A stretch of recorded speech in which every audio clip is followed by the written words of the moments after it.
Hello everyone, আজকে তোমাদের সঙ্গে শেয়ার করব আমার রিসেন্ট মিশো হল, মানে কিছু হেয়ার অ্যাসেসরিজ আমি কিনেছিলাম, সেগুলো আমি তোমাদের সঙ্গে আজ শেয়ার করব। প্রথমেই এরকম লাডোর জন্য একটা ক্লিপ আর রাবার ব্যান্ডের সেট কিনেছিলাম, কারণ নর্মাল রাবার ব্যান্ড আমাদের রাবার ব্যান্ড ওর চুলে হবে না। তো এরকম কিউট কিউট কিছু ক্লিপ ছিল, তো দেখো ওকে পরিয়েছি। যাই হোক, একটা রেড কালারের ড্রেসের সঙ্গে রেড কালারের ক্লিপ পরিয়ে দিয়েছিলাম, বেশ ভালো লাগছে। অনেকগুলো সেট এসছে, 170 পিস এসেছে।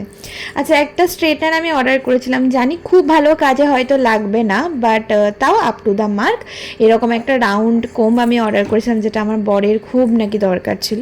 দুটো এরকম ক্রাঞ্চিস অর্ডার করেছিলাম, আমার বেশ ভালো লেগেছে কালার দুটো। তো আমি এখন ওই জিনিসগুলো একটুখানি ইউজ করে দেখবো যে কীরকম কাজ হচ্ছে। দেখো, মানে ভেগা বা অন্য কোনো ব্র্যান্ডের হেয়ার স্ট্রেটনারের সঙ্গে এই হেয়ার স্ট্রেটনারের কোনো তুলনা হয় না, কারণ এটা খুব অ্যাফোর্ডেবল প্রাইসের একটা।